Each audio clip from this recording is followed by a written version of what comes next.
Cancer ಚಿಕಿತ್ಸೆಯಿಂದ ಎಲ್ಲ ಕೂದಲುಗಳು ಉದುರಿ ಹೋಗ್ತಾವ?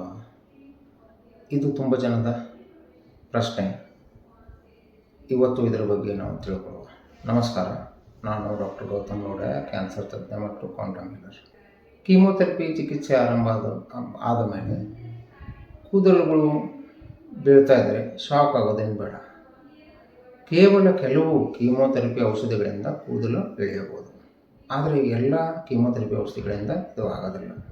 ಇದು ಔಷಧದ ಪ್ರಕಾರ, ಅದರ ಡೋಸು ಮತ್ತು ಆ ರೋಗಿಯ ಇಮ್ಯುನಿಟಿ, ಅವರ ವಯಸ್ಸು ಅದರ ಮೇಲೆ ನಿರ್ಭರವಾಗುತ್ತದೆ. ಅದೃಷ್ಟವಶಾತ್ ಕೂದಲು ಚಿಕಿತ್ಸೆ ಮುಗಿದ ಮೇಲೆ ಮತ್ತೆ ಮರಳಿ ಬರುತ್ತದೆ. ಏನು ಒಂದು 6 ತಿಂಗಳು ತಗೋಬೋದು. ಅದರ ಸಲುವಾಗಿ ನೀವು ಹೆದರಿ ಕೀಮೋಥೆರಪಿ ಚಿಕಿತ್ಸೆ ತಗೊಳ್ಳದೆ ಹಿಂತಿರುಗಬೇಡಿ. ಬದುಕು ಉಳಿಯುವುದು ಮೊದಲ ಗುರಿಯಾಗಲಿ.